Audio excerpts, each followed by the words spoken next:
Hello, good morning, everybody.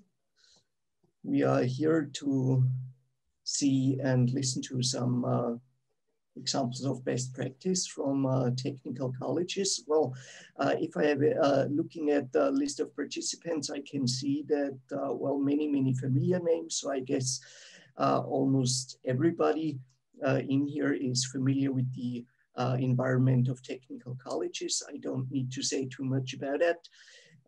Well, I always keep saying that in the technical colleges, we are kind of in a pole position when it comes to implementing CLIL as a compulsory component of teaching and learning. So we started that in 2011. So let me say we got quite some experience in CLIL for all, CLIL for everybody in the technical colleges. And I'd like to hand over to my two colleagues from the, well, let's say steering committee for implementing CLIL in technical colleges. This is Manuela Winkler and Andrea Pichler-Wallace, please. Hi, so I'm Andrea Pichler-Wallace, and I just quickly introduce us both, or everybody will introduce itself on their own. I'm the CLIL coordinator, and I teach at the HTL Rosensteingasse in Vienna, and I teach genetics and molecular biology in theoretical courses and also in practical laboratory courses. Hello, my name is Manuela Winkler. I'm teaching at the HTL Villach. I'm teaching in the building department, and I'm teaching architecture subjects and building construction subjects. And I'm also a member of the Bundes AG CLIL, which Andrea will explain. Yes, so we are trying, and one of our goals and why we have this section actually is to help and to support CLIL teachers with ideas on how to implement it, how to make CLIL more useful, more meaningful in the lessons, and also how find a way on how to connect with other CLIL teachers. Yes, in order to do so, we ask in Austria CLIL teachers for submissions, and we choose 4 different topics. We didn't choose any specific lesson plans because we wanted to get like a bigger idea of CLIL ideas around Austria, and yes, to get a cohesive CLIL cohesive throughout the school and the departments in the school themselves. As you can see here, we have 2 sections that cover the topic of further education. We have one that covers implementation and one on a little bit on CLIL lessons, mostly for practical courses or workshop courses. We have time for each speaker to present for 10 minutes so that we have enough time after each individual talk to actually for questions and answers, hopefully. And without further ado, I would like to ask Andreas Berntaler to be our first presenter, please.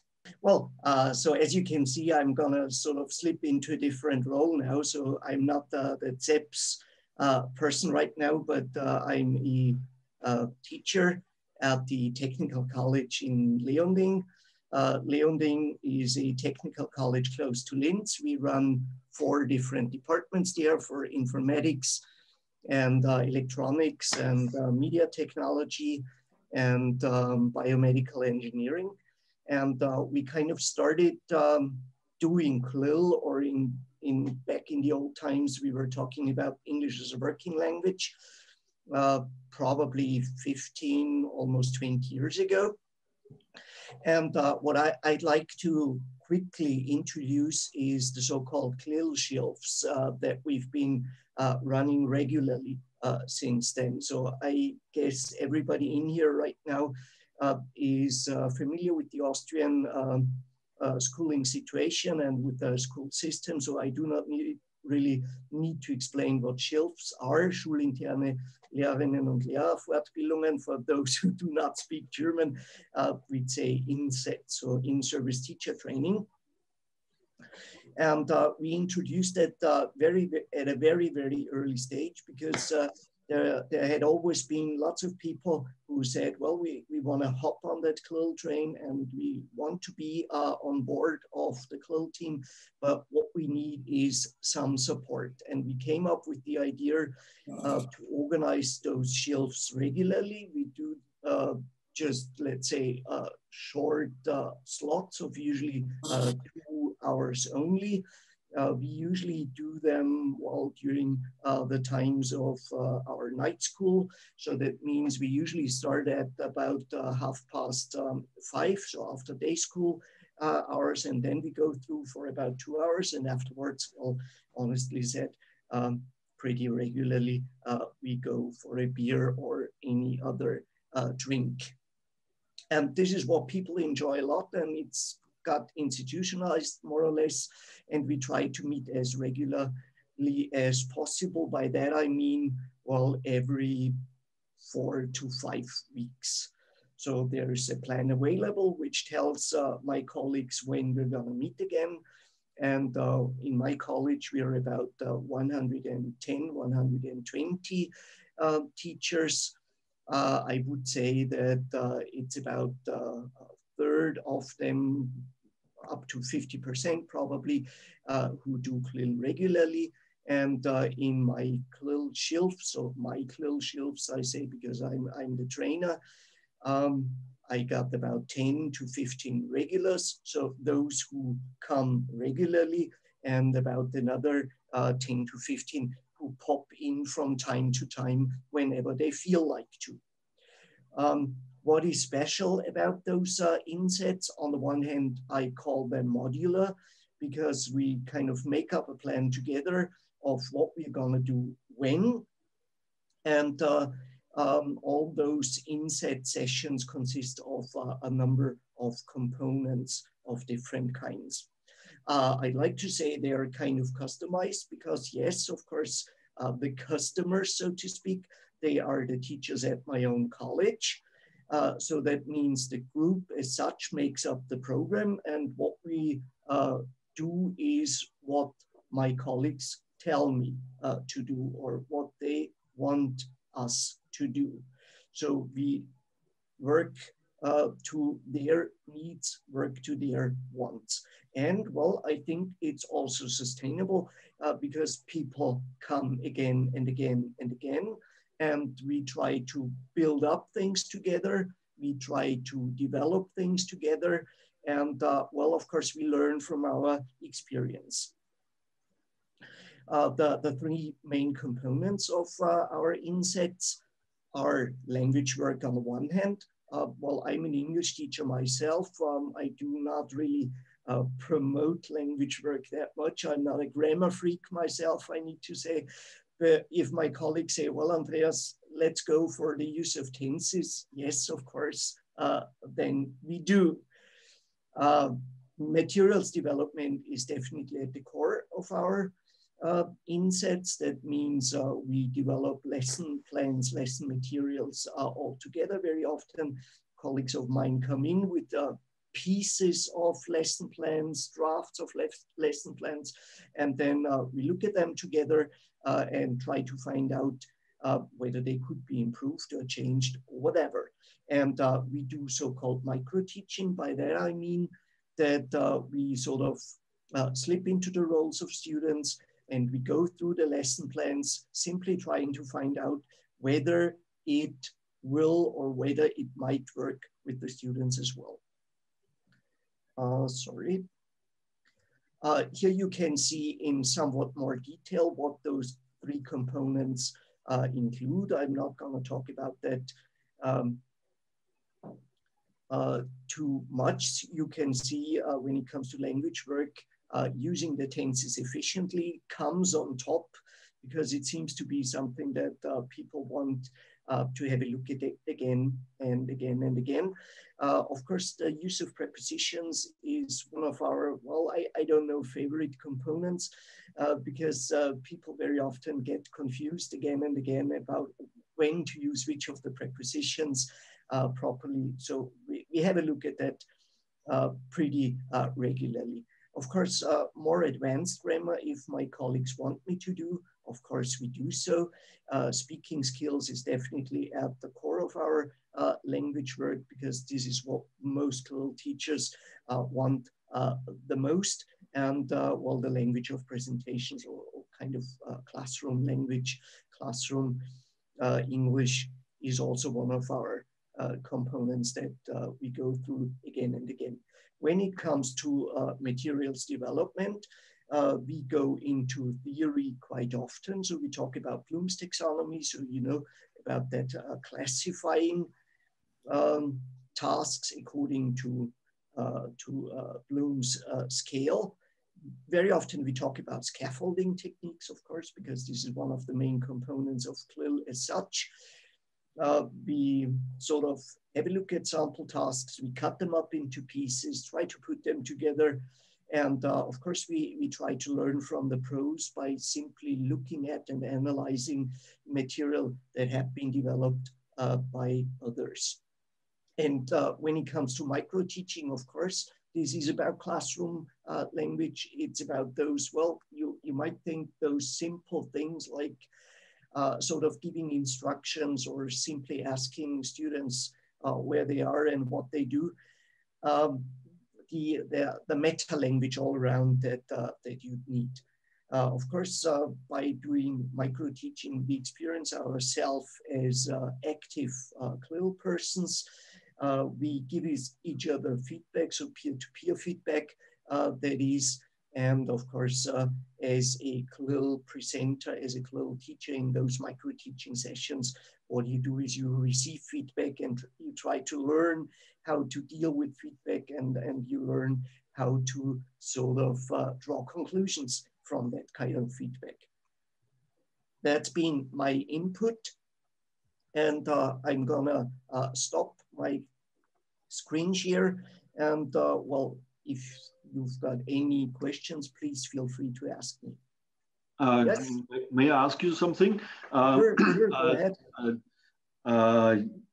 For me, this seems that you have a project running where you established the complete process of CLIL on this regular basis. But what about the payment? Do you get also? No, this is a question for me, because I did start with CLIL as in the very first, from the very beginning, yes. And I found that I am always alone. Yeah. And I also met a lot of other people also in the federal community and so on. They also felt very alone. Yeah. And the question was then always, does the principal or does the leading persons want to pay for it? Because when you need a project for the establishment, and that means you have to bring people together, and they take some time, lessons, and and sure. This time is not paid in the school system.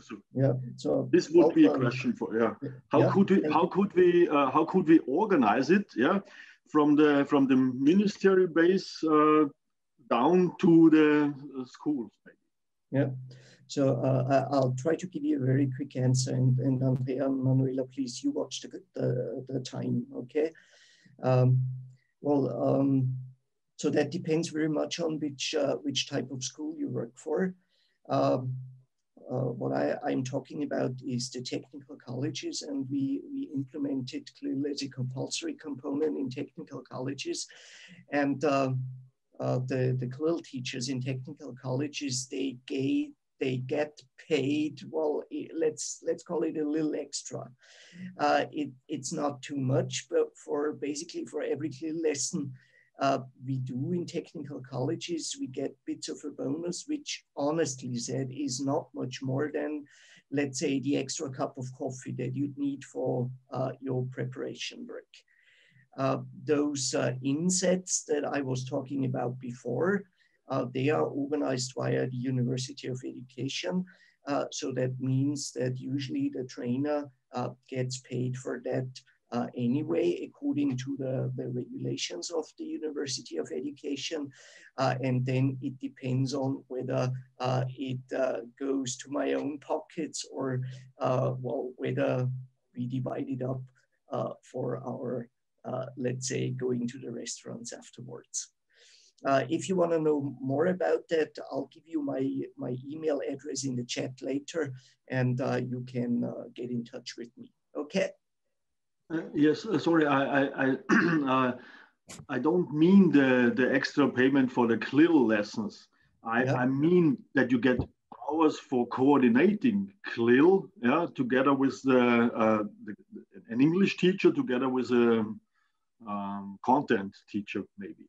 This is, yeah, you would need some hours, some time to work together. And this is not paid. This is the point.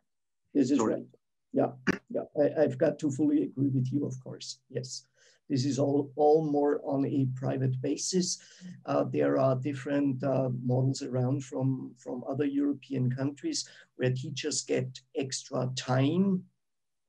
But well, in Austria, this hasn't been the case so far. I got to fully agree with you. Is there time for another question? Very Andrea, short. Manuela, you got to decide on that. Let's do a very short question, and then afterwards we move on to the next Okay. talk. One question, Andreas, you had a good plan for this one for CLIL, the HTL learning. Is this in the 3rd, in the 4th, and in the 5th class? Yes, this is according to our curriculum. Okay, according to our curriculum. Yeah, so, this is the same in all the technical colleges. Okay. So we can start it earlier on a voluntary basis. Of course, we do CLIL in the 1st and 2nd grades as well, but this is on a voluntary basis. And years 3, 4, and 5, this is compulsory. Okay, and in the 5th grade, there are not so many lessons, so they are it's been reduced. Yeah, it's 40 instead of 72 in year 5. Thank you a lot. Thank you. Thank you very much, Andreas. I think we move on to the second talk, and if we have time in the end, then we can get more questions, if that's all right. Good idea. Thank you very much. The next talk is also in the category further education, and we would ask Erwin Lehner to introduce his CLIL Stammtisch or weekly get-together, please. Okay, hello everyone.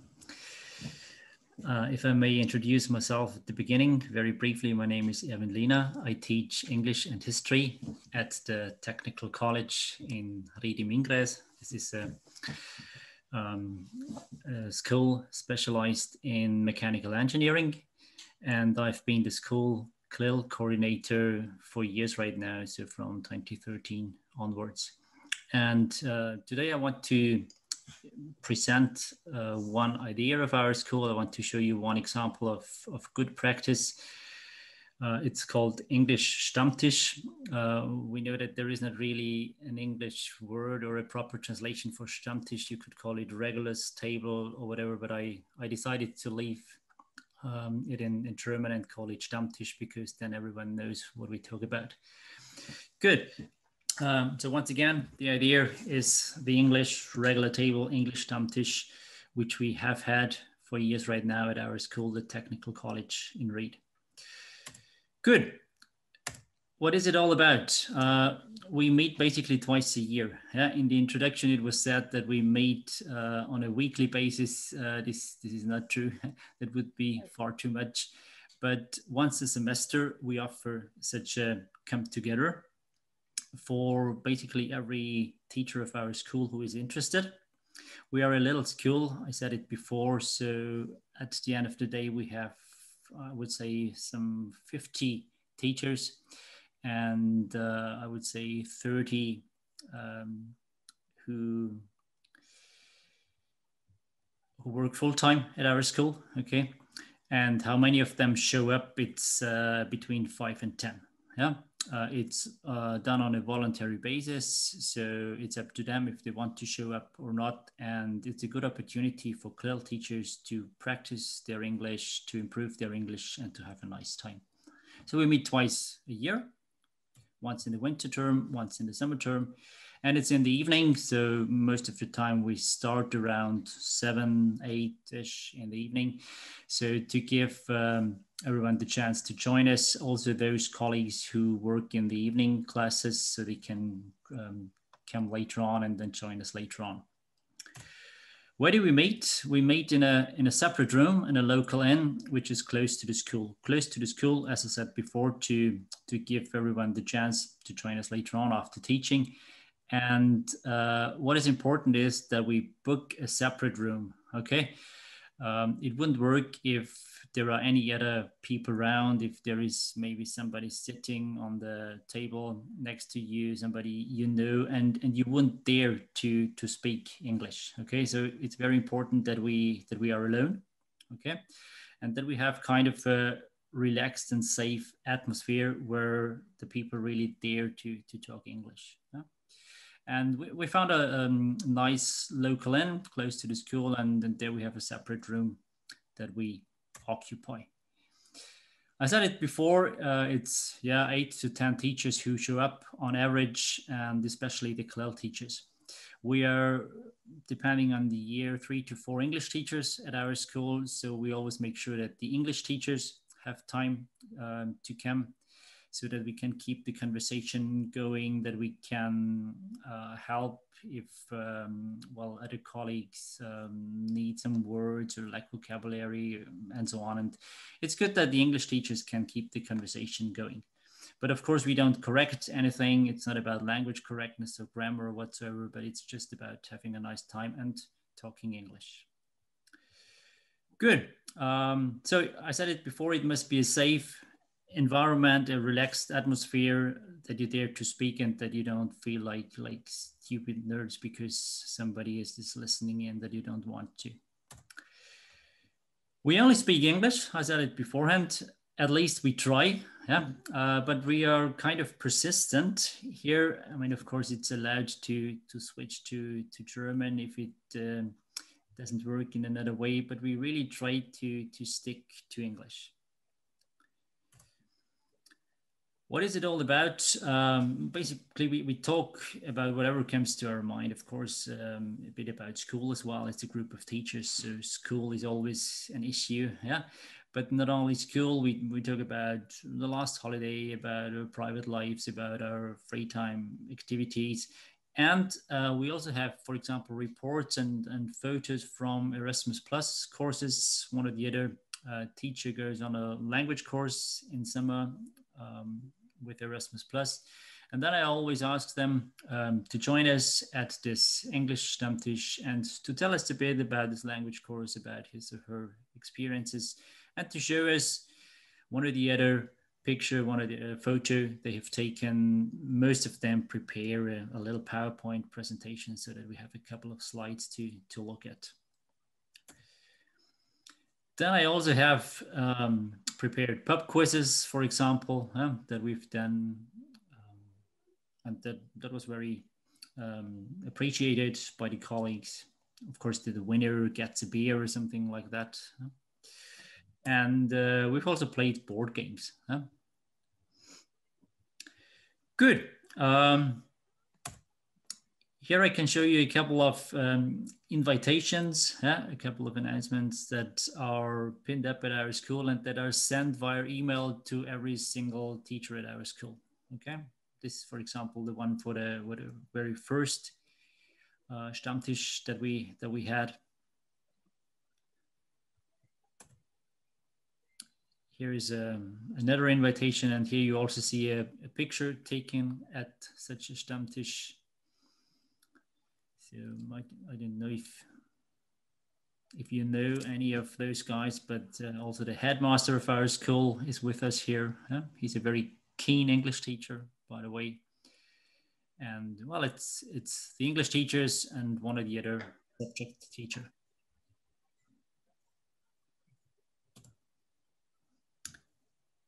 Here we have the topic Ireland for one of those meetings because one teacher was on a language course in December in Ireland, and he told us about his experiences there. Same here. Yeah. Bernhard and Günther, two colleagues, were on a language course in Malta and in Ireland and showed us a couple of pictures and told us what it was all about. And yeah, tried, of course, to motivate others to do the same. What is quite interesting is that even the waiter at this inn is talking English to us. We didn't ask him about that, but incidentally, he started talking English to us because of this English environment that we tried to create. Yeah? This is an important aspect here. We have a room especially set aside for us, so there is no one listening in, and it's a really safe atmosphere. And we try to establish an English atmosphere there as well. And basically just stick to the English language and talk to whatever comes to our mind and have a nice time. Good. Yeah, here is, for example, an example of such a pub quiz consisting of 30 questions at the end of the day. And this is the beginning.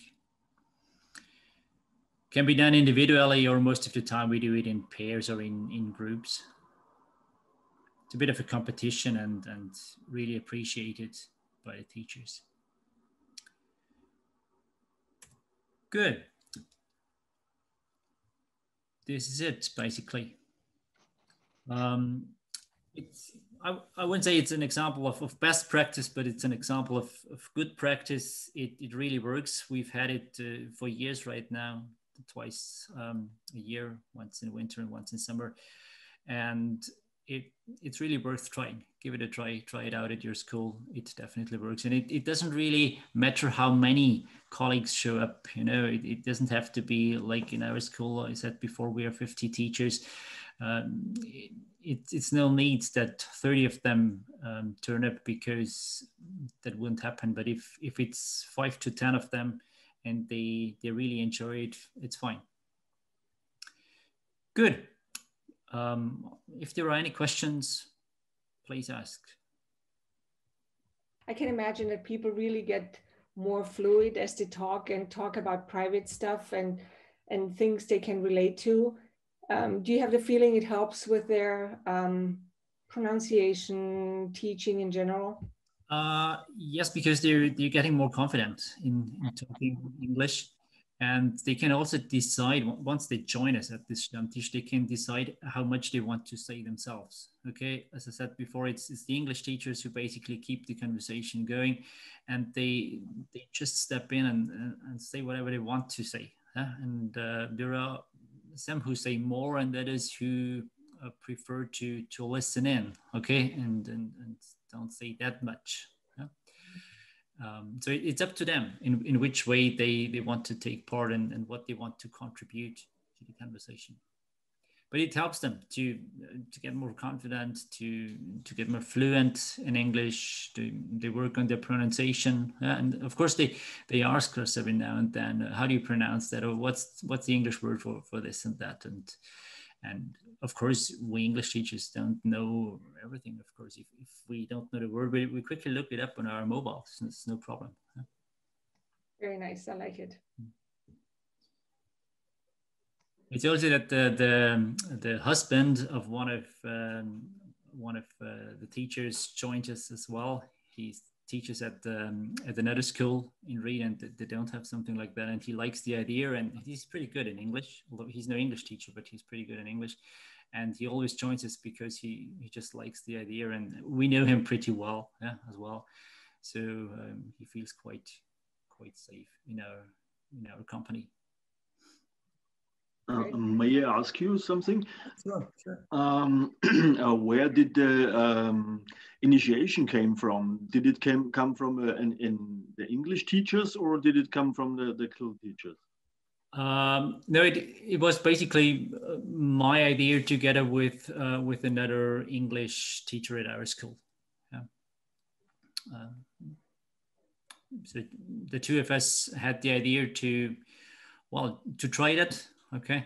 And it was highly appreciated by at least some co-teachers, and that's why we've had that for years right now.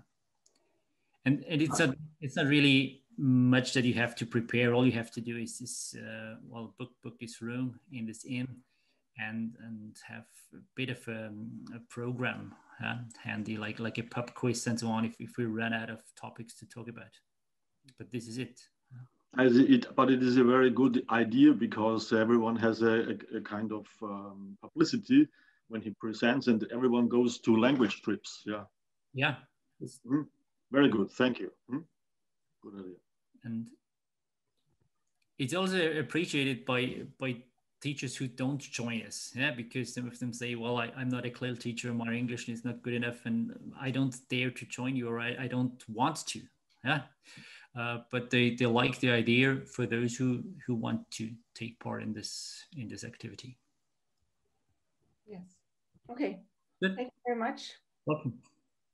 I would like to move on to our next presenter, and it's another category. It's the implementation, CLIL implementation, and it's a talk by Christian Armbruster about the CLIL Focus Week that they have at their school.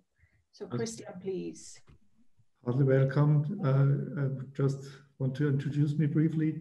I'm the headmaster of the school, the principal of the school of the HTL 1, Bau and Design.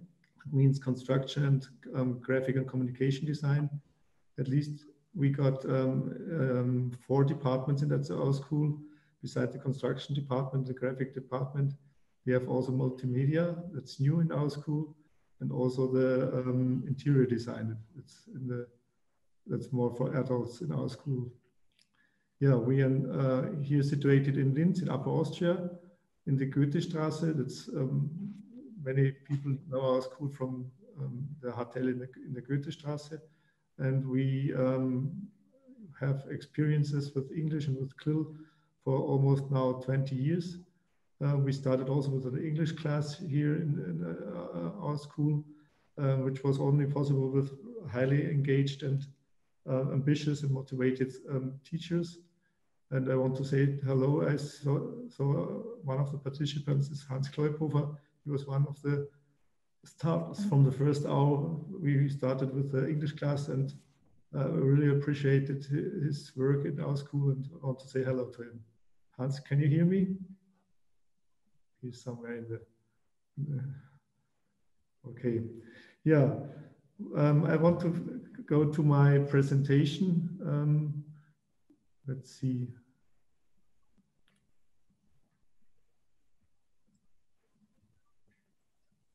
Can you see it? Okay. Yes.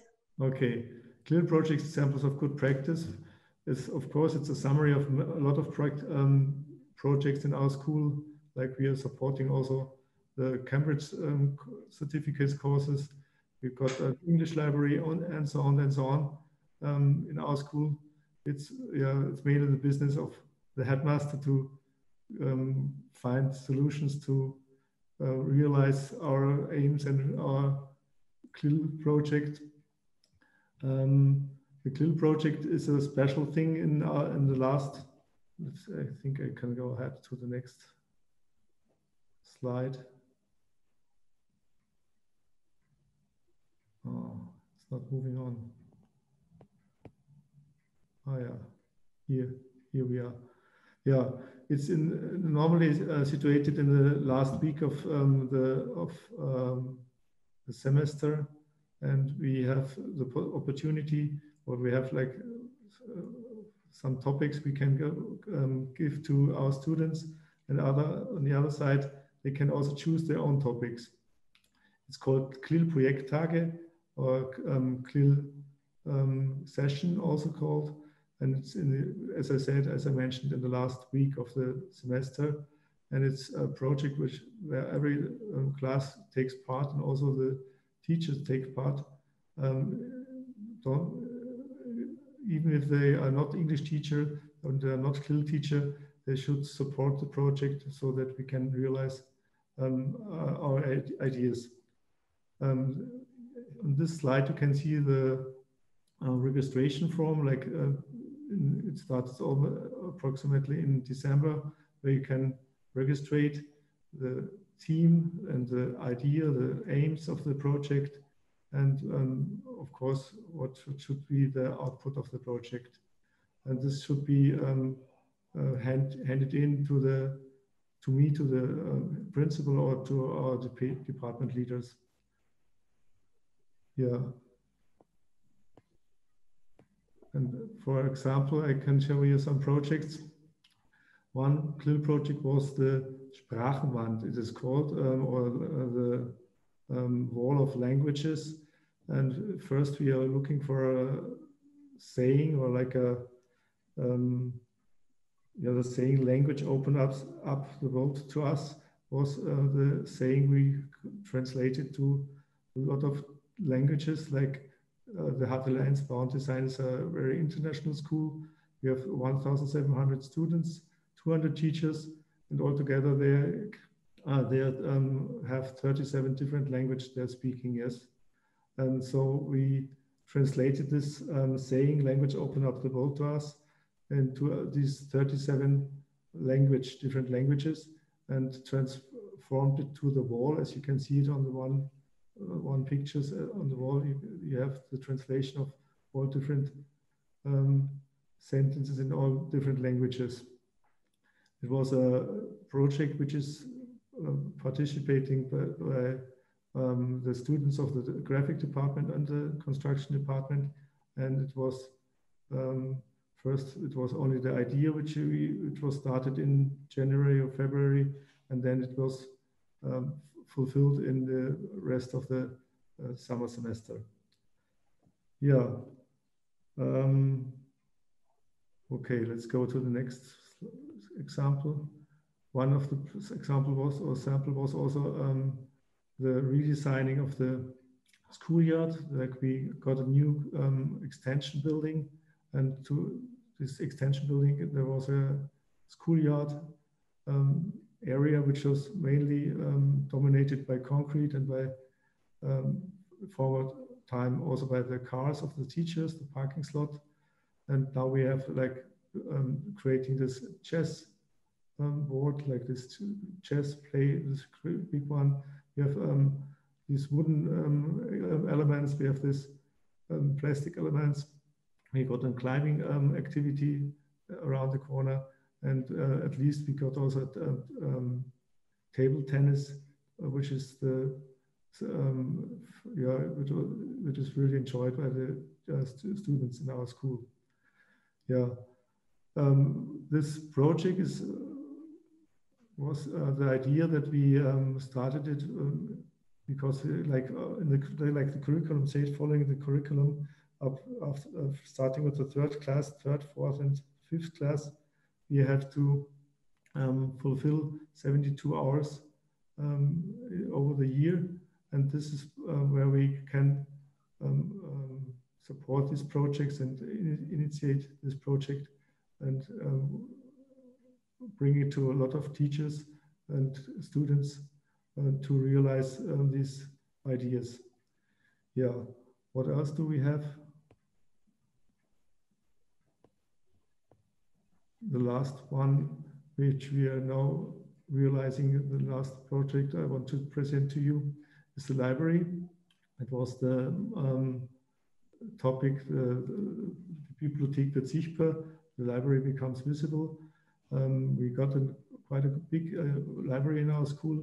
One part is even an English library, and we have to tear down walls and create new walls, find glass elements here, and it was a kind of construction site in our school.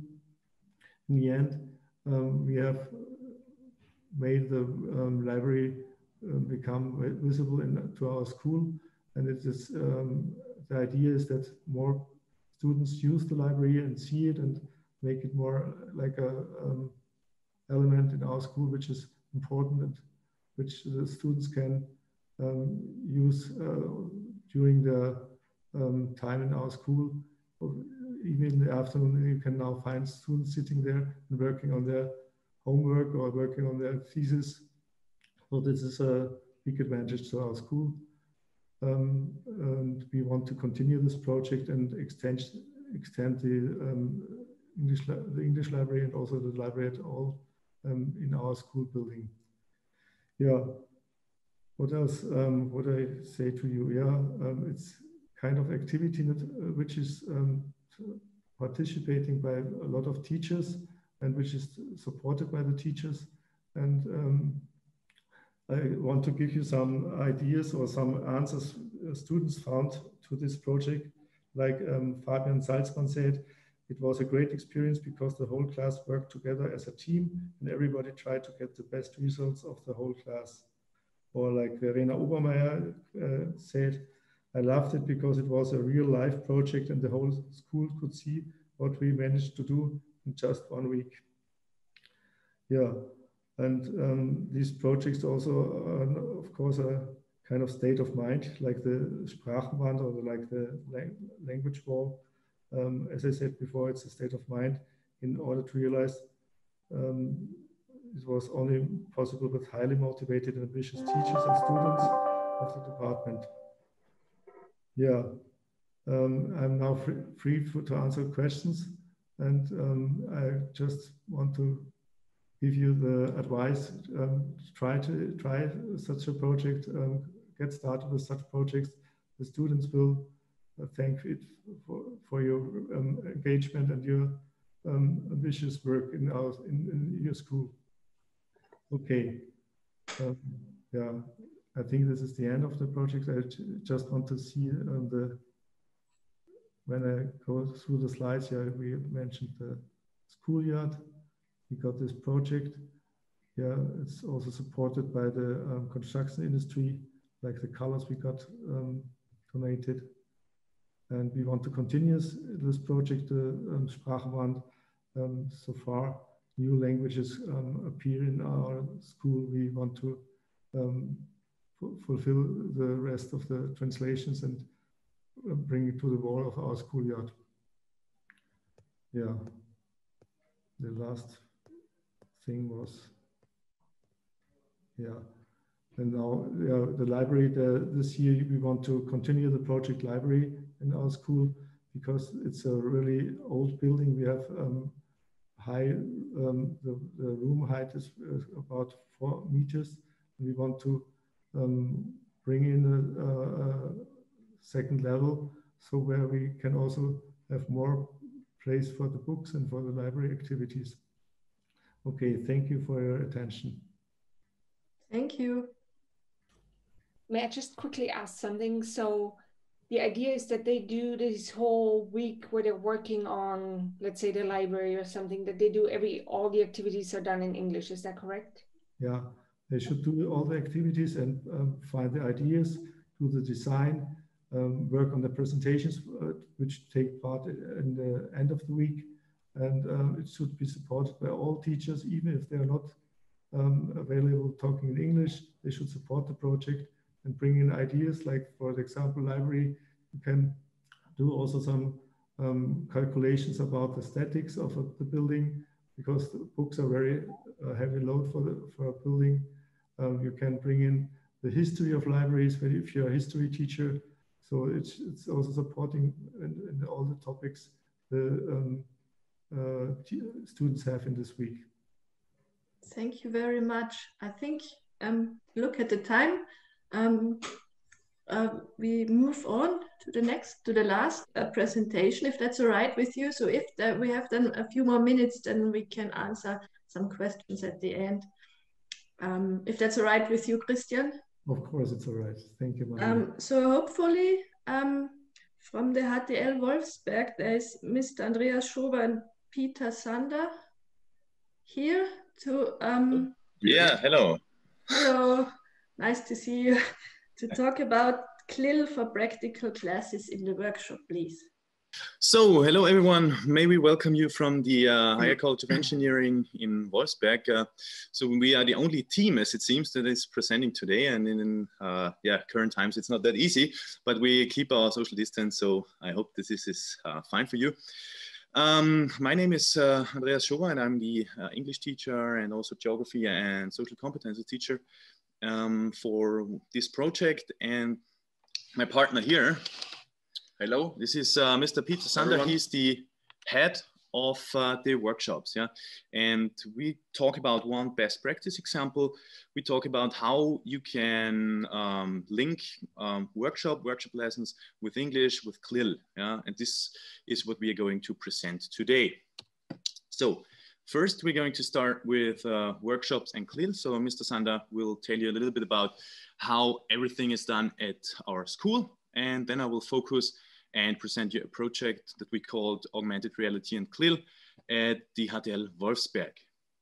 We will do a step-by-step approach to explain how we did that. So first we had translation project, then creating QR code, then modeling, and this last thing, we are going to talk about the future of CLIL at our school. Okay. Yeah, hello everyone. I want to speak in German.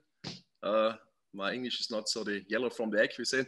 Na, ich möchte kurz vorstellen, also das Projekt bei uns im fachpraktischen Bereich in der Practical Workshop.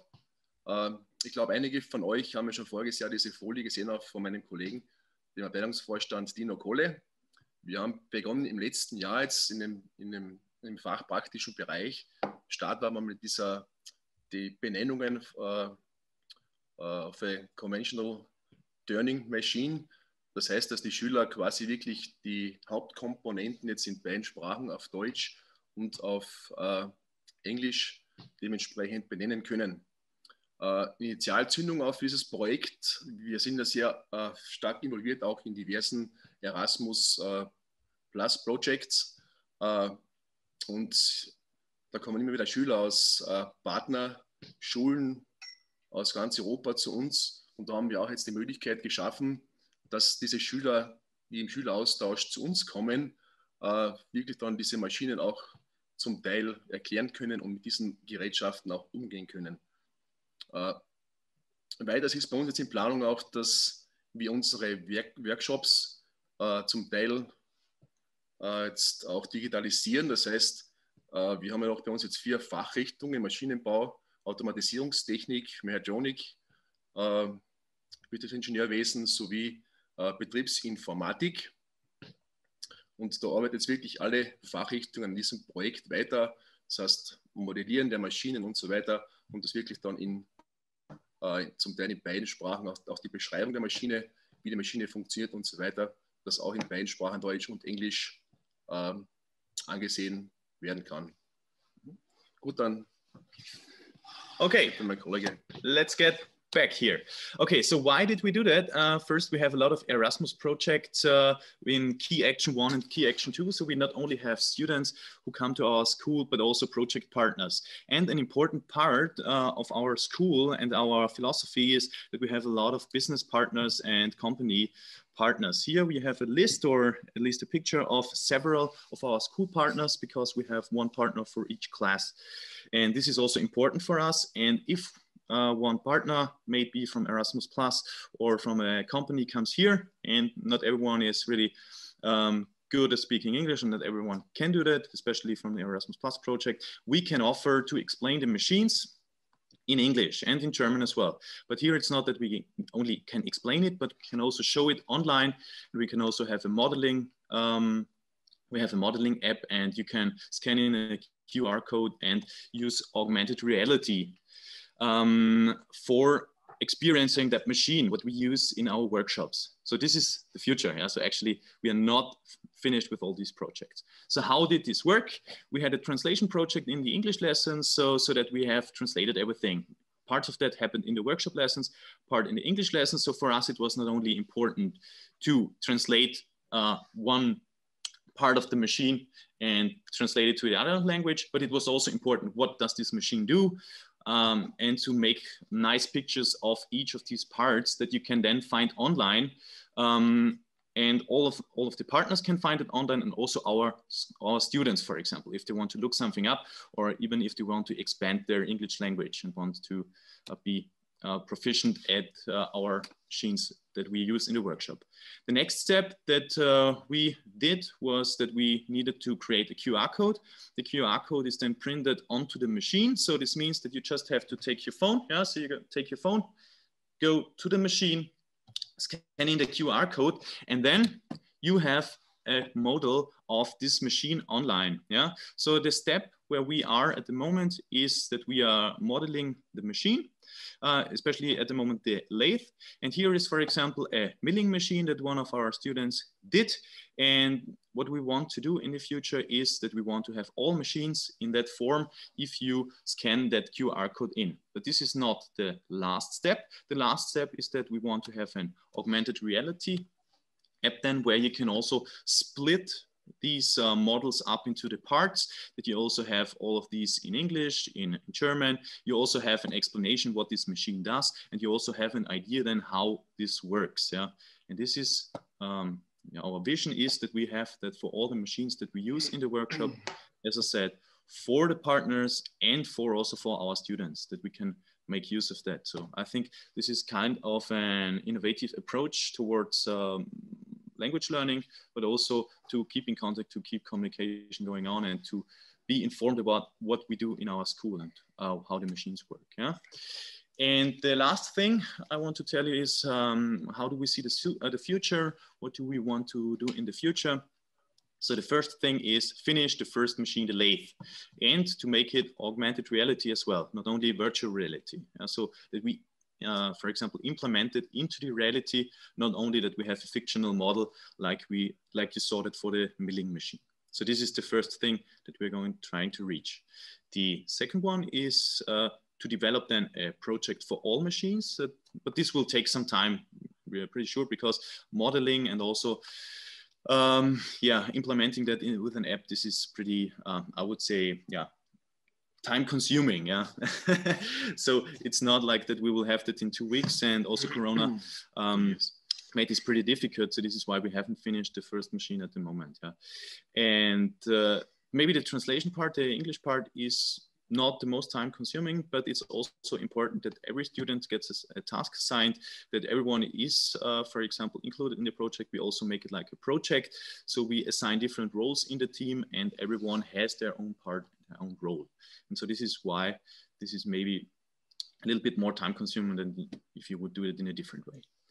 And yeah, the other thing is that we want our partners to know what we do, what we like, what ideas we have, and that we also have an innovative approach. So this is also what we always try to find something new, how we could also foster or enhance the language proficiency of our students, but also to stay, for example, to use modern technology in order also for language learning.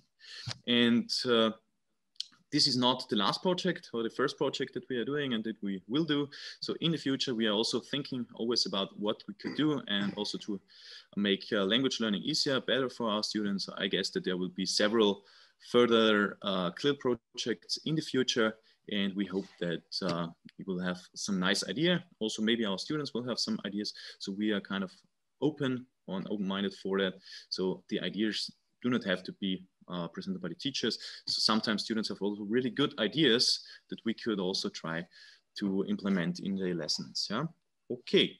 So that's kind of our augmented reality project of the HTL in Wolfsburg. If you have maybe any questions, we are there for you to answer your questions, because we have 1 or 2 minutes left for your questions.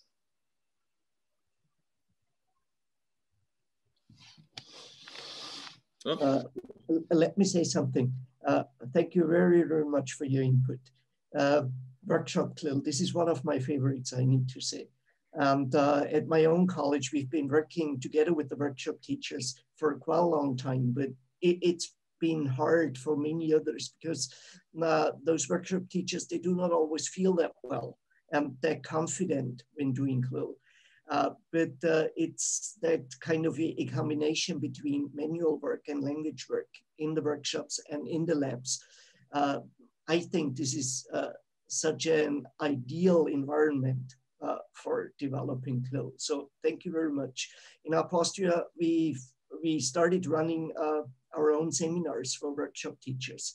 And we've had 3 consecutive seminars that were all very, very successful. The last one had to be canceled because of COVID-19, but we sure will take it up again because it's, well, all the people. They are so nice people and enthusiastic people. And I think workshops are ideal environments for CLIL. So thank you very much to Carinthia, to Wolfsberg. Thanks a lot. And we also want to agree here for engineers, for future engineers, English is also important. This is why not only the English lesson is here important, but also workshop and all the specific subjects for engineers. Yes? And this is the good thing. Also, we also have that experience that a lot of people are really interested in that, and also, for example, enhancing their English skills, being involved in such projects. So we also like that there is a lot of motivation here.